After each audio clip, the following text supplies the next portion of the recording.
നമസ്കാരം പ്രിയരെ, ഞാൻ ഇന്ന് പറയാൻ പോകുന്ന കഥയിലേക്ക് എൻ്റെ നല്ലവരായ എല്ലാ സുഹൃത്തുക്കൾക്കും സ്വാഗതം. നമ്മുടെ ഇന്നത്തെ കഥയിലെ നായകനാണ് കുഞ്ഞുമോൻ. കുഞ്ഞുമോനെ കുറിച്ച് പറഞ്ഞാൽ കുഞ്ഞുമോന്റെ വീട്ടിൽ കുഞ്ഞുമോന്റെ അമ്മയും ഇളയ പെങ്ങളും അപ്പൂപ്പൻ എന്ന് പറഞ്ഞാൽ കുഞ്ഞുമോന്റെ അച്ഛന്റെ അച്ഛൻ. ഇതായിരുന്നു കുഞ്ഞുമോന്റെ കുഞ്ഞു കുടുംബം. സാമ്പത്തികമായി വലിയ ഉയർന്ന ആൾക്കാരൊന്നുമല്ലെങ്കിലും വളരെ സന്തോഷത്തോടെ കഴിഞ്ഞു പോയിരുന്ന ഒരു സന്തുഷ്ട കുടുംബം എന്ന് വേണമെങ്കിൽ പറയാം. എന്നാൽ കുഞ്ഞുമോന്റെ അപ്പൂപ്പൻ ഇപ്പോൾ മരിച്ചിട്ട് 3 മാസം കഴിയുന്നു. അപ്പൂപ്പനും കുഞ്ഞുമോനും തമ്മിൽ ഭയങ്കര ആത്മബന്ധമായിരുന്നു. രണ്ടുപേരും ഒരു മനസ്സും 2 ശരീരവുമായിരുന്നു. അവനെ അപ്പൂപ്പൻ ഒരുപാട് ഇഷ്ടമായിരുന്നു.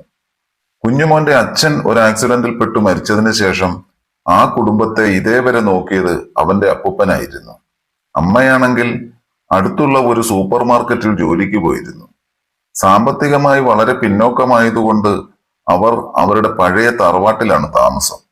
അതാണെങ്കിലോ ഏത് നിമിഷവും നിലംപൊത്താം എന്ന കണ്ടീഷനിലാണ്. അതിന്റെ കഴുക്കോലും ഉത്തരവും എല്ലാം പൊടിഞ്ഞ് ഒരു പരുവമായിരിക്കുകയാണ്. കുറച്ചുനാൾ മുമ്പ് ഒരു മഴയുള്ള ഒരു രാത്രിയിൽ അതിന്റെ ഒരു കഴുക്കോലൊടിഞ്ഞ് അപ്പൂപ്പന്റെ ദേഹത്താണ് വീണത്. പിന്നെ കുറെ നാൾ അപ്പൂപ്പൻ ഒരേ കിടപ്പ് തന്നെയായിരുന്നു. 3 മാസം മുമ്പാണ് ആ കിടപ്പും മതിയാക്കി അപ്പൂപ്പൻ കുഞ്ഞുമോനെ വിട്ടുപോയത്. അച്ഛനും അമ്മയും ഒളിച്ചോടിയായിരുന്നു വിവാഹം കഴിച്ചത്.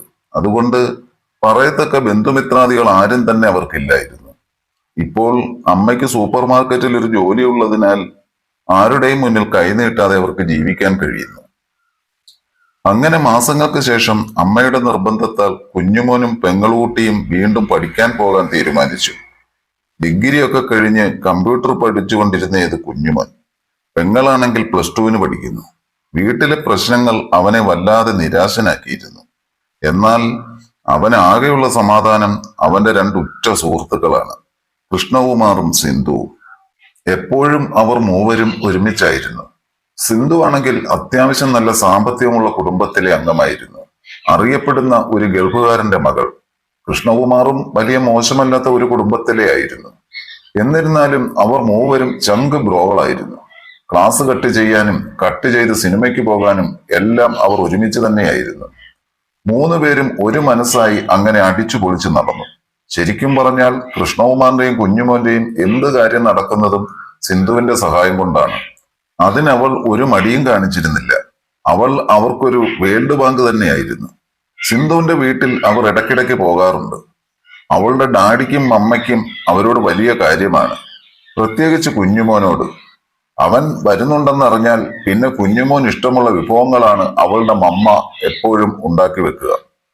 അതിൽ കുമാർ തമാശയ്ക്ക് പരിഭവം പറയുമായിരുന്നു. കുഞ്ഞുമോനെ എല്ലാവർക്കും പെട്ടെന്ന് ഇഷ്ടപ്പെടും. അത്രയ്ക്കും സൗമ്യമായ പെരുമാറ്റമായിരുന്നു അവൻ്റേത്. പിന്നെ അവൻ നന്നായി പഠിക്കുകയും ചെയ്യും. അങ്ങനെ ഒരു ഞായറാഴ്ച സിന്ധുവിന്റെ മമ്മയുടെ പിറന്നാളായിരുന്നു. പക്ഷേ അവളുടെ ഡാഡി നാട്ടിലുണ്ടായിരുന്നിട്ടും അന്ന് അവിടെ ഉണ്ടായിരുന്നില്ല. എന്തോ കാര്യത്തിനു വേണ്ടി വേറൊരു സ്ഥലം വരെ പോയിരിക്കുകയായിരുന്നു. അതുകൊണ്ട് കൂട്ടുകാരെ വിളിച്ച് ആഘോഷിക്കാൻ ഡാഡി സിന്ധുവിനോട് പറഞ്ഞു. പക്ഷേ മമ്മയ്ക്ക് അതറിയില്ലായിരുന്നു. ഡാഡി ഇല്ലാത്തത് കൊണ്ട് ആഘോഷമൊന്നും വേണ്ട എന്ന് പറഞ്ഞതായിരുന്നു മമ്മ. എന്നാൽ സിന്ധുവും കുഞ്ഞുമോനും കുമാറും കൂടി മമ്മയുടെ പിറന്നാൾ സർപ്രൈസായി ആഘോഷിക്കാൻ പ്ലാൻ ചെയ്തു. അങ്ങനെ അന്ന് 12 മണിക്ക് മുന്നേ അവർ മമ്മയറിയാതെ ആ വീടിനുള്ളിലേക്ക് കടന്നു. സിന്ധുവാണ് അവർക്കായി വാതിൽ തുറന്നു കൊടുത്തത്. കേക്കൊക്കെ വാങ്ങിച്ചുകൊണ്ട് വന്നത് കുഞ്ഞുമോനും കുമാറും കൂടെ ആയിരുന്നു. അവർ വന്ന് കേക്ക് സെറ്റ് ചെയ്യാനായി ടേബിളൊക്കെ ശരിയാക്കിയിട്ടു. എന്നിട്ട് സിന്ധു കുഞ്ഞുമോനോട് പറഞ്ഞു, നീ പോയിട്ട് മമ്മയെ വിളിക്ക്, ഞങ്ങൾ 2 പേരും കൂടി ഇവിടെ ഇതെല്ലാം ഡെക്കറേറ്റ് ചെയ്യാം. നിന്നെ കാണുമ്പോൾ മമ്മ എന്തായാലും ഞെട്ടും. മമ്മയ്ക്ക് അതൊരു വലിയ സർപ്രൈസ് തന്നെ ആയിരിക്കും. കുമാറും അത് ശരിവെച്ചു. അങ്ങനെ കുഞ്ഞുമോൻ സ്റ്റെയർ കയറി മുകളിലത്തെ നിലയിലുള്ള മമ്മയുടെ മുറിയിലേക്ക് പോയി. അവിടെ മമ്മയുടെ മുറിയുടെ വാതിൽ കുറ്റിയിട്ടിട്ടുണ്ടായിരുന്നില്ല. മെല്ലെ അവൻ വാതിൽ തുറന്ന് അകത്തേക്ക് കയറി. അവന്റെ കയ്യിൽ മമ്മയെ സർപ്രൈസ് ചെയ്യിക്കാനായി ഒരു ചെറിയ മെഴുകുതിരിയും ഉണ്ടായിരുന്നു. പക്ഷേ മുറിയിലെ ഫാനിന്റെ കാറ്റിൽ ആ മെഴുകുതിരി അണഞ്ഞുപോയി. എന്നാൽ എന്തെങ്കിലും ഒരു സർപ്രൈസ് തന്റെ ഭർത്താവും മോളും തനിക്കായി ഒരുക്കുമെന്ന് മമ്മയ്ക്കൊരു സംശയമുണ്ടായിരുന്നു. അതുകൊണ്ട് തന്നെ മമ്മ അങ്ങനെ ഒരു സ്വപ്നത്തിൽ തന്നെയായിരുന്നു കിടന്നിരുന്നത്. ഡാഡി തന്നെ നേരിട്ട് വരുമെന്നായിരുന്നു മമ്മയുടെ വിശ്വാസം. അതുകൊണ്ട് തന്നെ മുറിയിലേക്ക് ആരെങ്കിലും നടന്നു വരുന്നുണ്ടോ എന്നൊക്കെ ആലോചിച്ച് കിടന്ന മമ്മയ്ക്ക് കുഞ്ഞുമോന്റെ കാൽപെരുമാറ്റം കേട്ടപ്പോൾ അത് ഡാഡി ആയിരിക്കുമെന്ന് മമ്മയുടെ മനസ്സ് പറഞ്ഞു. അത് സിന്ധു അല്ല. കാരണം അവളുടെ കാലിൽ പാദസരമുണ്ട്. അവൾ എങ്ങനെയൊക്കെ പതുങ്ങി നടന്നാലും ആ പാദസരത്തിന്റെ ശബ്ദം കേൾക്കും. ഈ വീട്ടിൽ വേറെ ആരും ഒട്ടില്ല താനും. അതുകൊണ്ട് തന്നെ അത് ഡാഡിയാണെന്ന് മമ്മ ഉറപ്പിച്ചു. അതുകൊണ്ട് സർപ്രൈസ് ചെയ്യാനായി തന്റെ അടുത്തെത്തിയ ഡാഡിയെ തിരിച്ചു ഞെട്ടിക്കാൻ മമ്മ തീരുമാനിച്ചു. കുഞ്ഞുമോനാണെങ്കിൽ ഒന്ന് അനങ്ങാൻ പോലും സാധിച്ചില്ല. മമ്മയുടെ ആഗ്രഹങ്ങൾക്കനുസരിച്ച് അവന് കിടക്കേണ്ടി വന്നു. കുറച്ചു നേരത്തെ ആശ്വാസ നിശ്വാസങ്ങൾക്ക് ശേഷം കുഞ്ഞുമോൻ പറഞ്ഞു, ഇത് ഞാനാ കുഞ്ഞുമോൻ. ഇതും പറഞ്ഞ് അവൻ കിടക്കയിൽ നിന്നും ചാടി എഴുന്നേറ്റു. അയ്യോ, കുഞ്ഞുമോനായിരുന്നോ? നീ എന്താ ഇവിടെ? അത് മമ്മ, ഇന്നും അമ്മയുടെ പിറന്നാളല്ലേ. ഞങ്ങൾ സർപ്രൈസ് ചെയ്യാൻ വന്നതാണ്. ഞാൻ മാത്രമല്ല, താഴെ കുമാറും ഉണ്ട്. എന്തായാലും ഇതൊരു വല്ലാത്ത സർപ്രൈസ് ആയിപ്പോയി. എന്റെ ജീവിതത്തിൽ ഇങ്ങനെ ഒരു സർപ്രൈസ് എനിക്ക് ഇതുവരെ കിട്ടിയിട്ടില്ല, അതും എന്റെ പിറന്നാളിന്. എന്നാൽ താഴെ ഇറങ്ങി വാ അമ്മ, ബാക്കിയുള്ള സർപ്രൈസ് കാണാൻ പോകുന്നതേ ഉള്ളൂ. ആണോ? ഞാൻ ഇതാ വരുന്നു. ഡ്രസ്സൊക്കെ ഒന്ന് ശരിയാക്കട്ടെ. നീ ചെല്ല്. ശരി മമ്മ. സ്വല്പം കഴിഞ്ഞ് മമ്മ താഴേക്ക് ഇറങ്ങി വന്നു. മമ്മ താഴേക്ക് ഇറങ്ങി വന്നതും ഠോ എന്നൊരു ശബ്ദം കേട്ടു. കുറ്റാക്കുറ്റിരുട്ടായിരുന്ന അവിടെ മെഴുകുതിരി വെളിച്ചം നിറഞ്ഞു. അതിന്റെ നടുവിൽ ഹാപ്പി ബർത്ത്ഡേ മമ്മ എന്ന് എഴുതിയിട്ടുള്ള ഒരു കേക്കും തിളങ്ങിക്കൊണ്ടിരുന്നു. അങ്ങനെ മമ്മ കേക്ക് മുറിച്ചു. എന്നിട്ട് ആദ്യം കൊടുത്തത് കുഞ്ഞുമോനായിരുന്നു. എന്നിട്ട് പറഞ്ഞു, ഇത് നീ എനിക്ക് തന്ന സർപ്രൈസിന്. അത് കേട്ടപ്പോൾ സിന്ധു പറഞ്ഞു, അത് പറ്റില്ല. ഞങ്ങൾ 3 പേരും കൂടിയാ മമ്മയ്ക്ക് സർപ്രൈസ് ഒരുക്കിയത്. അപ്പോ ഞങ്ങൾക്കും കിട്ടണ്ടേ? പക്ഷെ നിങ്ങൾ എല്ലാവരും കൂടിയാണെങ്കിലും എന്നെ വിളിക്കാൻ വന്നത് ഇവനല്ലേ.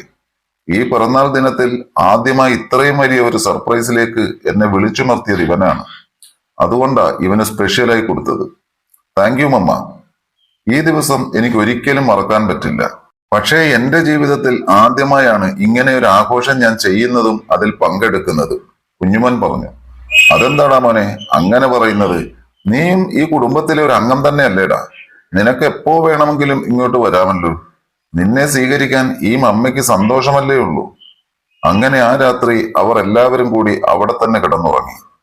മമ്മയുടെ നിർബന്ധമായിരുന്നു എല്ലാവരും അവിടെ കിടന്നുറങ്ങണമെന്ന്. പക്ഷേ കുഞ്ഞുമോൻ ഉറക്കം വരാതെ തിരിഞ്ഞും മറിഞ്ഞും കിടക്കുമായിരുന്നു. കാര്യം, കഴിഞ്ഞ സംഭവങ്ങളായിരുന്നു അവന്റെ മനസ്സ് നിറയെ. ഇതുവരെ ഇങ്ങനെ ഒരു ചിന്തകളും ഇതുപോലെ ഒരു അനുഭവവും അവന്റെ ജീവിതത്തിൽ ഉണ്ടായിട്ടില്ല. ഇത് ആദ്യമായാണ് ഇത്തരത്തിൽ ഒരു അനുഭവം. ജീവിതത്തിൽ ആദ്യമായി കിട്ടിയ ആ രാത്രിയെക്കുറിച്ച് അവൻ ചിന്തിച്ചുകൊണ്ട് അങ്ങനെ കിടന്നു. എപ്പോഴോ ഉറങ്ങിപ്പോയി. അങ്ങനെ 2 മാസങ്ങൾക്ക് ശേഷം അവരുടെ പരീക്ഷയായി. 10 ദിവസം കൊണ്ട് പരീക്ഷ കഴിഞ്ഞു. പിന്നീട് പഠിക്കാനുള്ള സാമ്പത്തിക ശേഷി അവനില്ല. അതുകൊണ്ട് പിന്നീട് ഒരു ജോലിക്കുള്ള അന്വേഷണത്തിലായി കുഞ്ഞുമോൻ. കുമാറും സിന്ധുവും PGക്കായി പലയിടങ്ങളിലേക്ക് പോയി. കുഞ്ഞുമോന് പെങ്ങളെ പഠിപ്പിക്കണം, കുടുംബം നോക്കണം, മറ്റൊരാശ്രയവും അവനില്ലായിരുന്നു. അങ്ങനെ സിന്ധുവിന്റെ ഡാഡി അവനൊരു കമ്പനിയിൽ ജോലി ശരിയാക്കി. സിന്ധുവിന്റെ മമ്മയുടെ നിർദ്ദേശപ്രകാരമായിരുന്നു അവന് ജോലി ശരിയാക്കി കൊടുത്തത്. പക്ഷേ കുഞ്ഞുമോന് അതിനെക്കുറിച്ച് വലിയ അറിവൊന്നും ഉണ്ടായിരുന്നില്ല. സിന്ധുവിന്റെ ഡാഡി ഇപ്പോൾ ദുബായിലാണ്. സിന്ധു ആണെങ്കിൽ MBA പഠനത്തിനായി മംഗലാപുരത്തും. അതുകൊണ്ട് തന്നെ വീട്ടിൽ മമ്മയും ഒരു വേലക്കാരിയും മാത്രമേ ഉള്ളൂ. കുഞ്ഞുമോൻ കമ്പനിയിലാണെങ്കിലും ഇടയ്ക്കിടയ്ക്ക് അവർ തമ്മിൽ ഫോണിൽ ബന്ധപ്പെടാറുണ്ടായിരുന്നു. കുറച്ചു നാളുകൾക്ക് ശേഷം മമ്മ ഒരു ദിവസം കുഞ്ഞുമോനെ ഫോണിൽ വിളിച്ചു പറഞ്ഞു, മോനെ, നീ ഇങ്ങോട്ടൊന്ന് വരണമെന്ന് പറഞ്ഞു. അവരുടെ നിർദ്ദേശപ്രകാരം കുഞ്ഞുമോൻ 2 ദിവസത്തെ ലീവ് എടുത്ത് അങ്ങോട്ട് ചെന്നു. അവൻ അവിടെ ചെന്ന് കോളിംഗ് ബെല്ലടിച്ചപ്പോൾ വാതിൽ തുറന്നത് അവിടുത്തെ പുതിയ വേലക്കാരിയായിരുന്നു. കുഞ്ഞുമോനല്ലേ? അവൾ ചോദിച്ചു. അതെല്ലോ, നിങ്ങളാരാ? എന്നെ നിങ്ങൾക്ക് എങ്ങനെ അറിയും? എനിക്കറിയാം, ഞാനിവിടുത്തെ ഫോട്ടോസിലൊക്കെ കണ്ടിട്ടുണ്ട്. ഇവിടുത്തെ കൊച്ചമ്മയാണ് എല്ലാം എന്നോട് പറഞ്ഞു തന്നത്. എന്തെല്ലാമാണ് പറഞ്ഞു തന്നത്? എല്ലാം, അവൾ ഒരു ചെറുചിരിയോടെ പറഞ്ഞു. ബാ, അകത്തേക്ക് ബാ. മമ്മ എന്തിയേ? കൊച്ചമ്മ അകത്തുണ്ട്. അവളുടെ പറച്ചിലും ചിരിയും കണ്ടപ്പോൾ അവൻ എന്തോ പന്തികേട് പോലെ തോന്നി. കുഞ്ഞുമോനെ ഇരിക്ക്, ഞാൻ ചായ എടുക്കാം. ഏയ്, ചായയൊന്നും വേണ്ട. മമ്മയെ ഒന്ന് വിളിക്കുമോ? ഇപ്പൊ വിളിക്കാം. അങ്ങനെ മമ്മയെ വിളിക്കാൻ മുകളിലേക്ക് പോയ വേലക്കാരി പെണ്ണ് മുകളിൽ നിന്ന് വിളിച്ചു പറഞ്ഞു, കുഞ്ഞുമോനെ ഇങ്ങോട്ട് വരാൻ. അവനെന്തോ വല്ലാത്തൊരു പേടി തോന്നി. എങ്കിലും അവൻ മുകളിലേക്കുള്ള പടി കയറി. ഓരോ പടികൾ കയറുമ്പോഴും അവന് പഴയ കാര്യങ്ങൾ ഓർമ്മയിലേക്ക് വന്നുകൊണ്ടേയിരുന്നു. മുകളിലേക്ക് പോണോ വേണ്ടായോ എന്നുള്ള സംശയത്തിലായി അവൻ. അങ്ങനെ സംശയിച്ച് മമ്മയുടെ മുറിയുടെ മുന്നിലെത്തി. മമ്മയെ കണ്ട് ഒരു നിമിഷം അവനൊന്ന് ഞെട്ടി. മമ്മ അവനെ അരികിലേക്ക് വിളിച്ചു. അവൻ മടിച്ചാണെങ്കിലും മമ്മയുടെ അടുത്തേക്ക് ചെന്നു. അപ്പോഴാണ് അവൻ ആ കാഴ്ച കണ്ടത്. അവൻ ചോദിച്ചു, എന്തു പറ്റി മമ്മ? ഞാനൊന്ന് വീണടാ മോനെ, തീരെ വയ്യ. ഷുഗറും പ്രഷറും എല്ലാം വളരെ കൂടുതലുമാണ്. ഡാഡിക്കും മോൾക്കും ഇങ്ങോട്ടൊന്ന് വരാൻ കൂടി നേരമില്ല. അങ്ങനെ ഓരോന്നാലോചിച്ച് കിടന്നപ്പോൾ നിന്നെ എനിക്കൊന്ന് കാണണമെന്ന് തോന്നി. മമ്മയ്ക്ക് എന്തെങ്കിലും ആവശ്യമുണ്ടോ? ഏയ്, ഒന്നുമില്ലടാ മോനെ. പിന്നെ എന്ത് കാര്യത്തിനും ഇവളുണ്ടല്ലോ. ഇപ്പോൾ ഇവളാണ് എൻ്റെ ഒരു ആശ്വാസം. മോനെ, നിന്നെ ഇനി പഴയതുപോലെ സ്വീകരിക്കാൻ എനിക്ക് കഴിയുമെന്ന് തോന്നുന്നില്ല. കാല് ചിലപ്പോൾ മുറിക്കേണ്ടി വരുമെന്നാണ് ഡോക്ടർ പറയുന്നത്. കാരണം ഷുഗർ കൂടുതലാണ്. മമ്മ ഒന്നിനും കൊള്ളാതായിടാ മോനെ. നിനക്കിനി സ്നേഹം തരാനൊന്നും എനിക്കിനി കഴിയില്ല. അതുകൊണ്ട് നീ മമ്മയെ വിട്ടു പോകുമോ? എന്തൊക്കെയാ മമ്മ ഈ പറയുന്നത്? എനിക്ക് എന്റെ സ്വന്തം തന്നെയാണ് ഈ മമ്മ. എന്റെ കുടുംബം കരകയറിയത് തന്നെ മമ്മ കാരണമാണെന്ന് എനിക്ക് നന്നായി അറിയാം. എന്റെ പെങ്ങളുകുട്ടിയുടെ പഠനവും അമ്മയുടെ ഓപ്പറേഷനുമെല്ലാം മമ്മ കാരണമല്ലേ നടന്നത്. ഏതവസ്ഥയിലും ഞാൻ എപ്പോഴും മമ്മയുടെ കൂടെ ഉണ്ടാകും. എനിക്ക് മമ്മയെ അത്രയ്ക്ക് ഇഷ്ടമാണ്. ചില ബന്ധങ്ങൾ അങ്ങനെയാണ്. എന്തൊക്കെ സംഭവിച്ചാലും അവർ നമ്മളെ വിട്ടു പോകില്ല. എന്നാൽ എപ്പോഴും നമ്മുടെ കൂടെ ഉണ്ടാകുമെന്ന് കരുതുന്ന ചില ബന്ധങ്ങൾ, അത് രക്തബന്ധമായാലും സ്നേഹബന്ധമായാലും, ഒരുപക്ഷെ നമ്മൾ വിചാരിക്കുന്ന സമയത്ത്, നമുക്ക് വേണ്ട സമയത്ത് നമ്മുടെ കൂടെ ഉണ്ടായിന്ന് വരില്ല. ചില സമയങ്ങളിൽ രക്തബന്ധത്തെക്കാൾ 100 ഇരട്ടി വലുതായിരിക്കും സ്നേഹബന്ധങ്ങൾക്ക്. സ്നേഹബന്ധം എന്താണെന്ന് തിരിച്ചറിയാൻ കഴിയാത്തവർക്ക് നഷ്ടപ്പെടലിന്റെ വേദനയും തിരിച്ചറിയാൻ കഴിയില്ല. എന്റെ സുഹൃത്തുക്കൾക്കെല്ലാം നന്മ മാത്രം ആശംസിക്കുന്നു.